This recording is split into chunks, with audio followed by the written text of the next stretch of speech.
a calabash.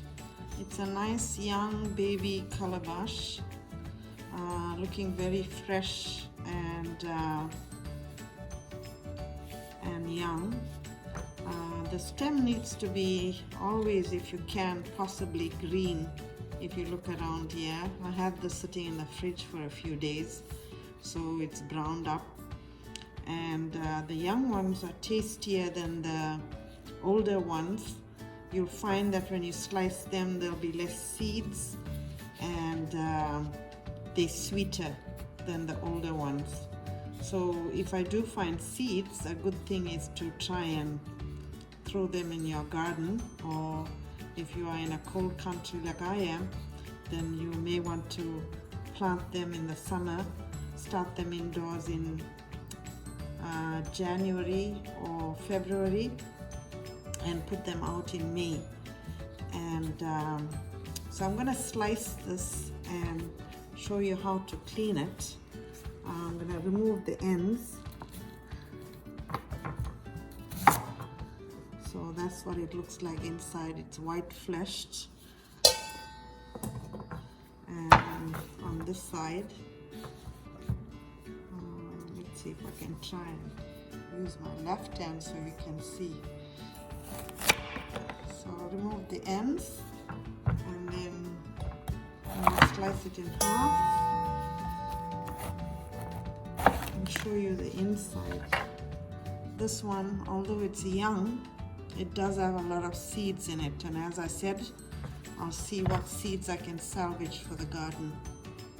So I'm gonna peel this and then cube it. So I'll come back in a second. So I'm using a peeler, but if you're good with a knife, you can also use a knife. We're just gonna skin this.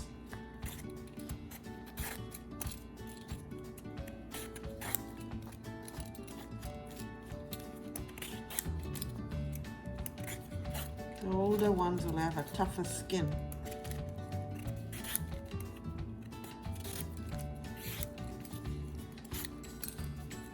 So skin it so that there's no green parts on it. In case the skin is tough, then you don't want to chew on it. And I'm going to slice this again.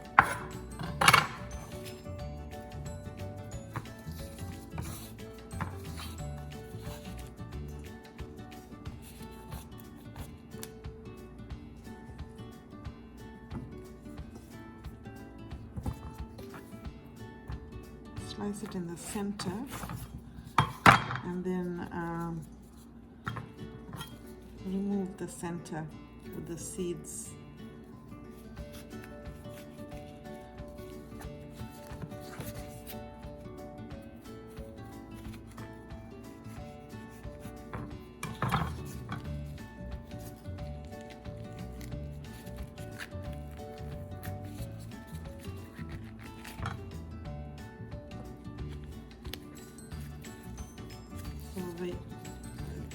Sometimes you think that it's young and it won't have too many seeds, but you could be wrong. So this one is quite seedy. And just cube it like this.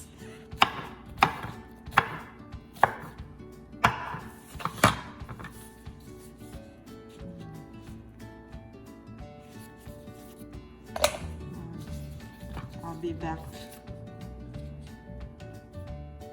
Again, I'll show you how to take off the seeds. You just scoop it off with a knife on either side and just lift it up. So there's no seeds in there, and you can just skin it. Either way is good. Seed it and skin it, or skin it and seed it.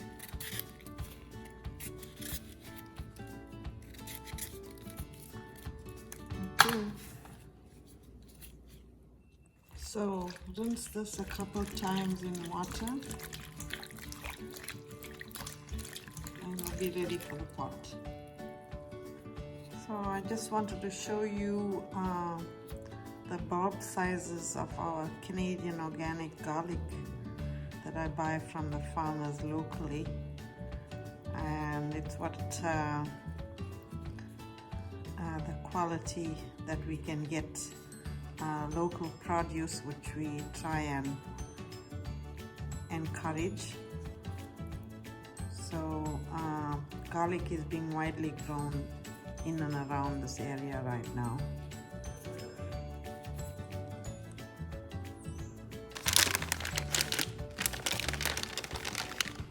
This is 75 grams of dried shrimp. I'm going to add some boiling water to it and let it soak.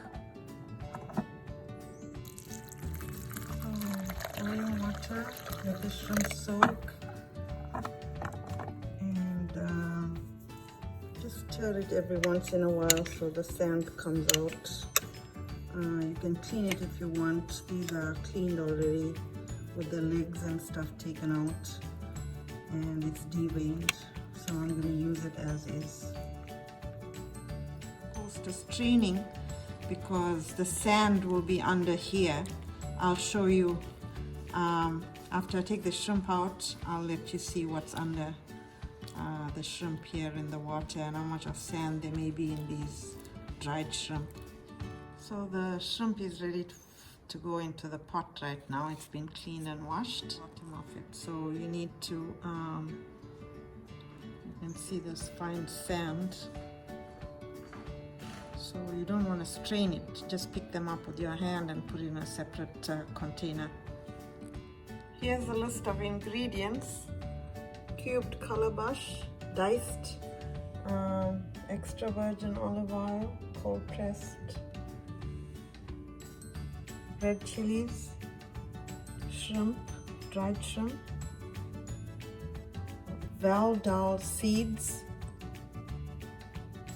mustard and jeera, red onion, curry leaves, salt, garlic, hing, turmeric.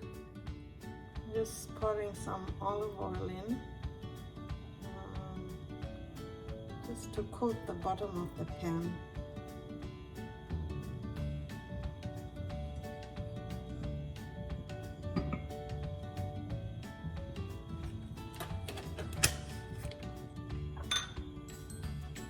So the oil is preheating, and I'm going to add my mustard and jeera.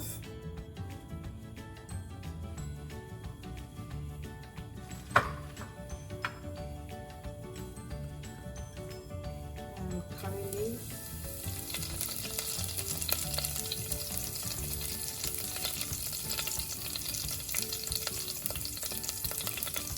Some medium-low heat.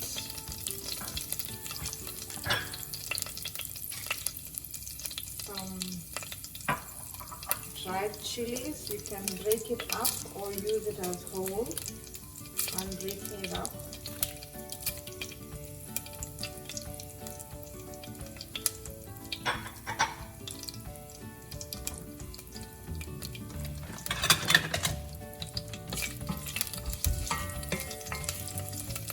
You can hear the mustard popping. So I'm going to add a little bit of turmeric.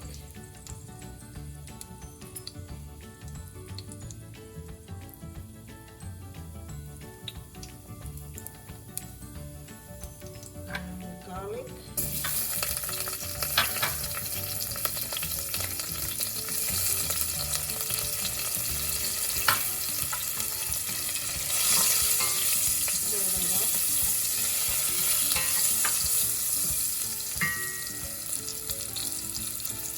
add my dried shrimp.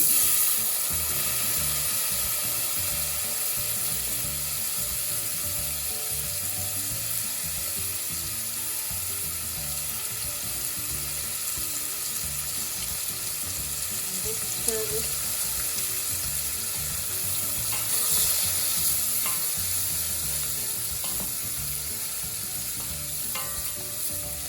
And let it roast on low.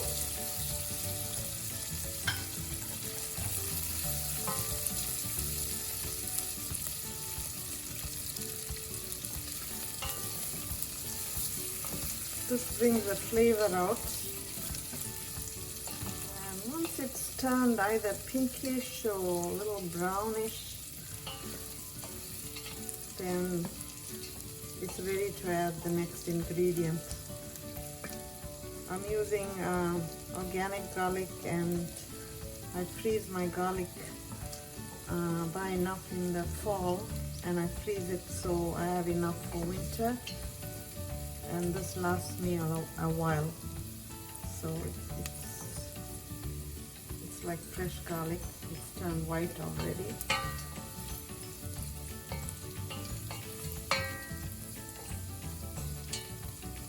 So the shrimp, I think it takes maybe about 2 minutes to 3 minutes, and just stir it to rotate the shrimp in there so they get evenly browned and cooked, and the flavor comes out. You can see the heat is very low, and be careful when you're using olive oil. Olive oil burns easily, so you don't want a burnt oil taste in your curry. It does not take long to preheat, so preheating olive oil on low and waiting is better than turning it up high initially and burning the oil. So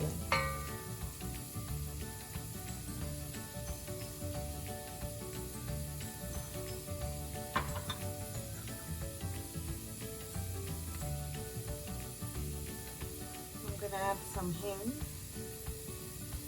maybe about a 1/4 teaspoon.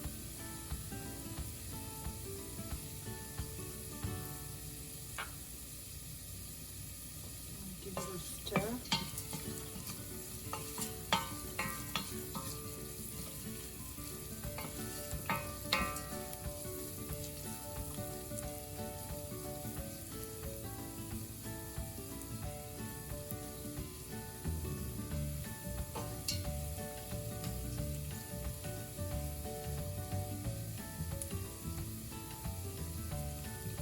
Add some red onion.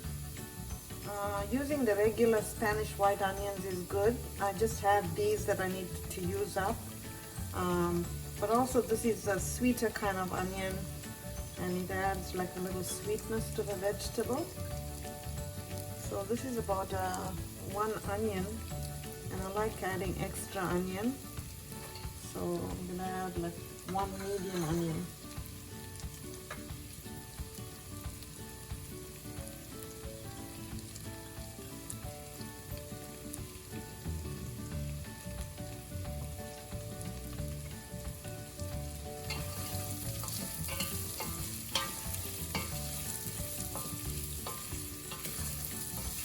Smell is really good.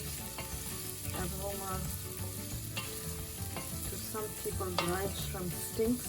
But seafood is seafood. It is what it is, and I like the seafood smell. So I'm gonna cook this for maybe about 3 to 5 minutes until the onions brown, and I'll come back. That's about 3 or 3.5 minutes. I'm going to add a little bit of salt to dehydrate the onions. I think it takes too long otherwise. So adding the salt with the onions helps to dehydrate it faster. And I give it a little stir.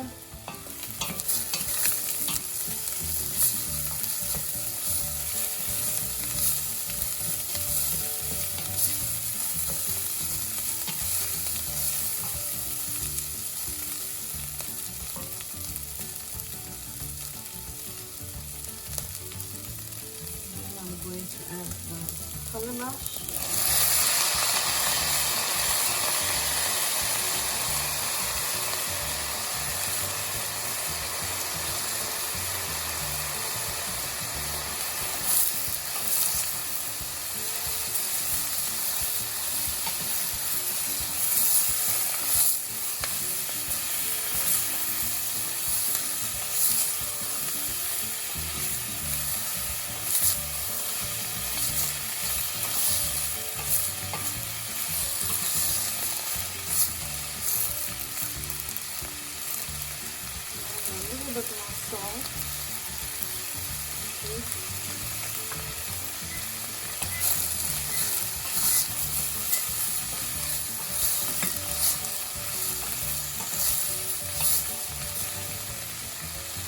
up the heat a little bit, so I'm going to turn it down again.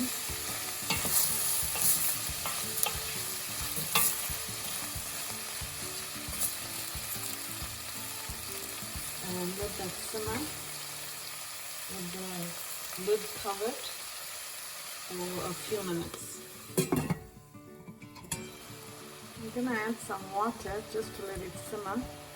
Not too much, just a little bit, because I added in the salt early, so that normally dehydrates the calabash as well. So just to wet the bottom, and then if we need to add more water, we can add it later. But I'm going to let that simmer now. So it's been about 7 or 8 minutes, and you can see there's some water accumulated because of the salt, and the calabash is being dehydrated. So sometimes you don't even need to add that little water, but to start it off, I added maybe 1/3 of a cup or a 1/4 cup or less, but the calabash is still not cooked. You can see when it's like this, it's not cooked. But when it's like this, when it gets translucent like that, then it's cooked. So some of the harder pieces, maybe closer to the stem, takes longer to cook. So we'll just wait a little bit and let the water settle down. I'm cooking on low because I didn't want to add any more water. I need the calabash to dehydrate totally, so it doesn't release water after it's cooked. So when you cook it on low, it dehydrates slowly with the salt, and you don't need to add extra water. So we'll just wait for this to simmer and for the water to reduce, and we'll come back maybe about 3 to 4 minutes. Let's open the pot and see how it's doing. There's still some water there, but more of the pieces are now translucent, like you can tell here. So the water has reduced, but there's still some water there, which is perfect. I'm just going to give it a stir, and then I'm going to add my seeds in.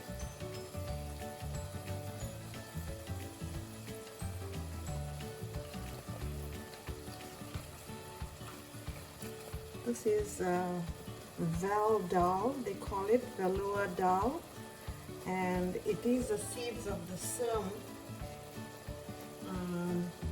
type of serm that's called a hyacinth bean. And when it's dried,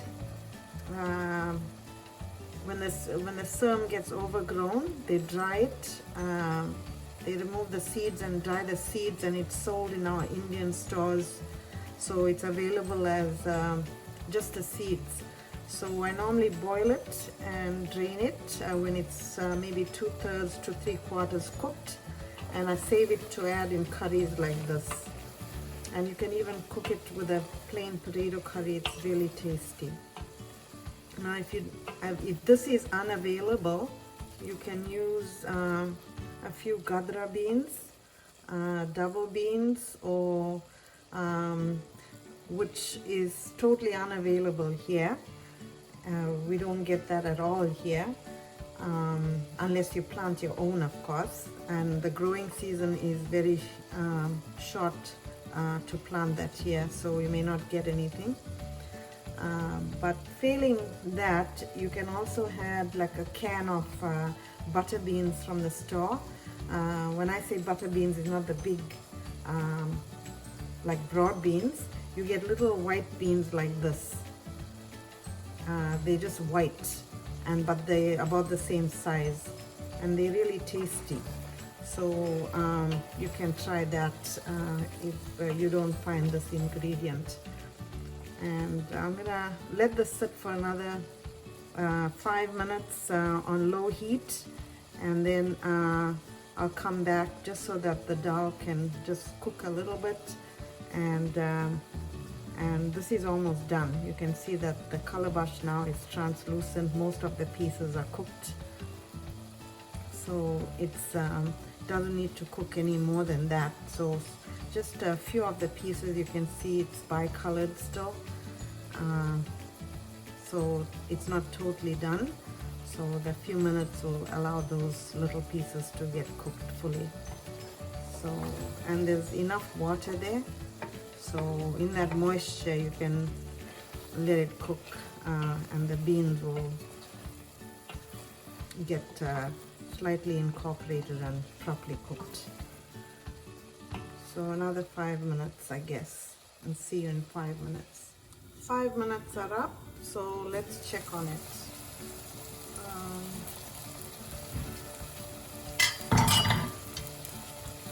I think this is done. You can see there's no water on it. It's dry. So this is done, perfectly done. You can see. So I think that's done. I'm going to switch this off and come back for the plating. I'll give you a close-up. Here's what it looks like in the pot, all done.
So this is the home-baked sourdough bread. It's toasted, and it's a very healthy type of bread built with natural yeast and fermented for overnight for more than 24 hours. So this bread takes about a day and a half to 2 days to make. And it's a very healthy bread. It's not made with synthetic yeast, and it goes good with anything. It has a slightly fermented taste, like a slightly mildly sour taste, and it goes very well with something like this. So I just got flakes of butter with the sourdough bread, and it's toasted, and this is going to be a great lunch curry. So that's how it would be served. So it's a very nice lunch curry, and very tasty, very light and healthy. So it's a very healthy meal. So thanks for watching, and I hope you enjoy the recipe. Covering on it, I have it as an open sandwich with the sourdough bread.